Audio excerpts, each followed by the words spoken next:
Hello, everybody, and welcome back to the Star Wars Expanded Universe, now made up by Disney, Oracle Lucasfilm, whichever way you slice it, Legends.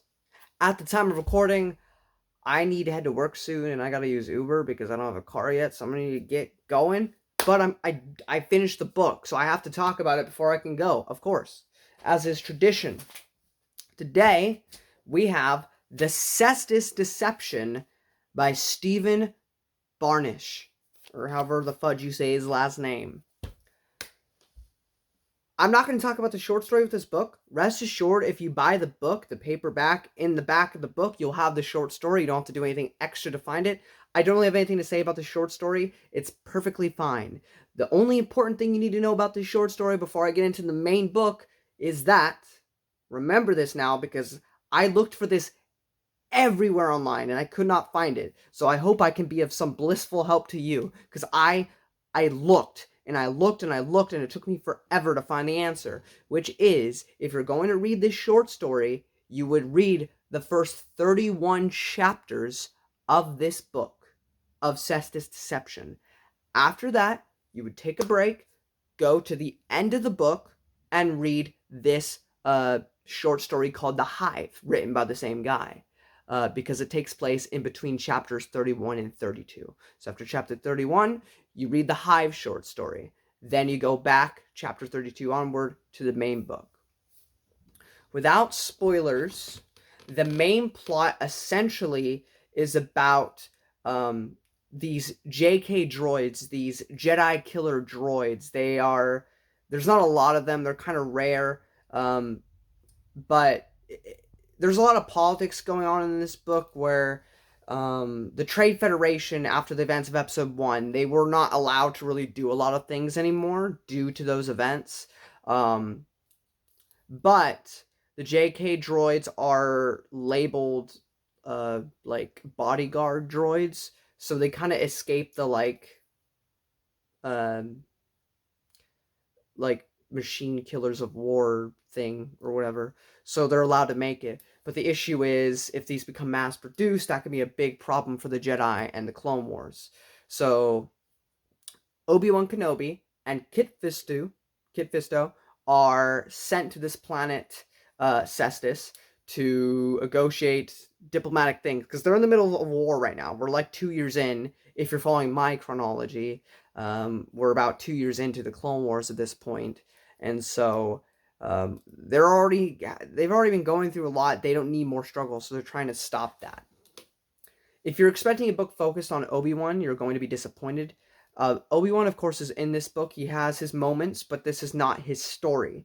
If you wanted a Kit Fisto book, you're also not going to get that in this book. There are some really cool moments with Kit Fisto, but he's probably in it less than even Obi-Wan is. But Obi-Wan and Kit Fisto are actually probably more side characters in this book than, or I guess probably Kit Fisto would be the side character. Obi-Wan is the secondary main character. What I was really surprised about this book is actually who the main character truly is, which is an ARC Trooper clone. Which is actually really interesting, because we have Republic Commando that focuses on the commando units. If you're counting the 2008 Clone Wars by Dave Filoni, there's Rex, who's also an ARC Trooper, but there's a lot of regular clones who get attention. But here we get an ARC Trooper. And he has the best story in this entire book. And I have to say, he was the best part of this book, I felt. There are some cool characters who make an appearance. Not really a spoiler, but Ventress is in this novel.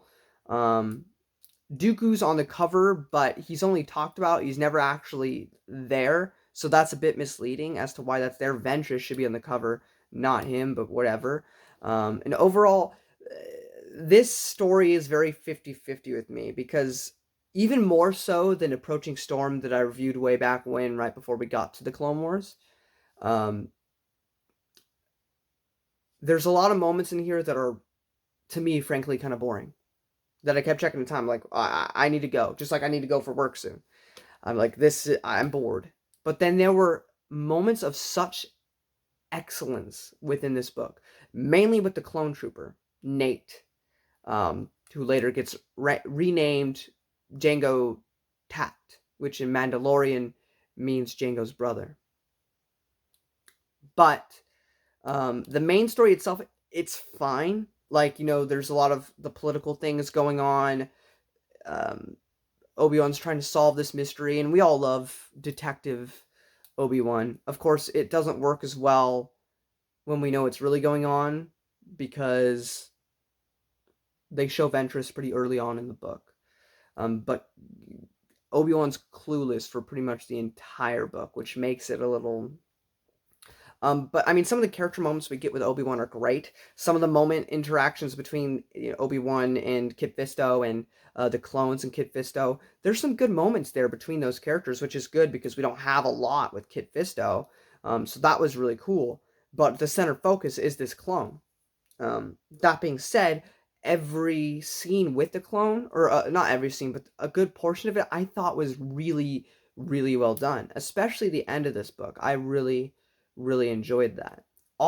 So much stuff in here. Again, stuff that you would see in the 2008 Clone Wars, but done first here.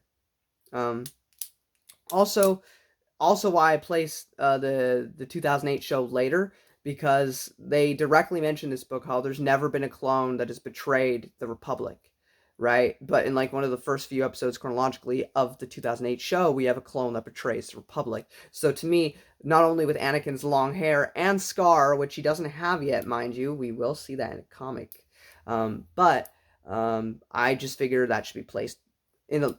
I have to scrunch all of TCW 2008 in like the last year of the war. I know, but like that's all I can do to keep my sanity. I can't do what Matt Wilkins did. I can't like freaking just, like Anakin, Padawan, short hair, long. I can't do that. I can't. But yeah, overall, this is a pretty okay book. Do I think you're gonna remember it after you read it? Not really. But this is by far not a bad book. This is actually a pretty decent book. And I do recommend it. I do think it's worth your time. I just don't think there's much to remember from it. But it's not an awful book, and I think you'll get enjoyment out of, if not all of it, at least some of it. But yeah, thank you all so much for watching. If you enjoyed this video and you don't want spoilers, give it a thumbs up, sharing episode at a time. But even if you do like spoilers, also you should give it a thumbs up. But for those who don't want spoilers, who want to experience the novel for themselves, now's gonna be the time to go. I'm only gonna mention a couple things. I really gotta get going. So for those who don't care about spoilers, or those who are veterans of the expanding universe, come join me.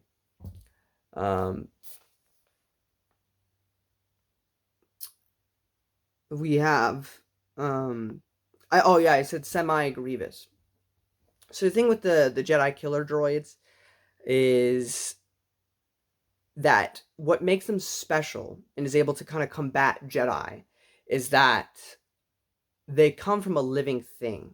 So like at their core, they're alive. They're not like sentient, but it's a living thing at the center of it, and it has access to the Force, which is why it can't like use the Force per se, but that's why it's a better adversary for the Jedi, and why it's something that must be stopped. And so I mentioned that it's a semi-Grievous thing, because with Grievous, we have a character that is mostly machine, besides like the beating heart and his eyeballs, and stuff. So I just thought that was a little interesting comparison. Early on in this book, there's a lot of, I don't know what you would call it, clonism, clone racism. It's more subtle than like that TCW episode was, where we had they're just clones, or the Umbara arc, where like, I hate clones, blah blah blah blah blah, but they're just like, yeah, they're a commodity, and they come like by the dozen, and some people more sympathetic, some people aren't. Some people only see them as like commercial use, which I mean, it makes sense why they would feel that way. But yeah, we also have lightsaber techniques. Fisto apparently uses Form 1. Anakin uses Form 5.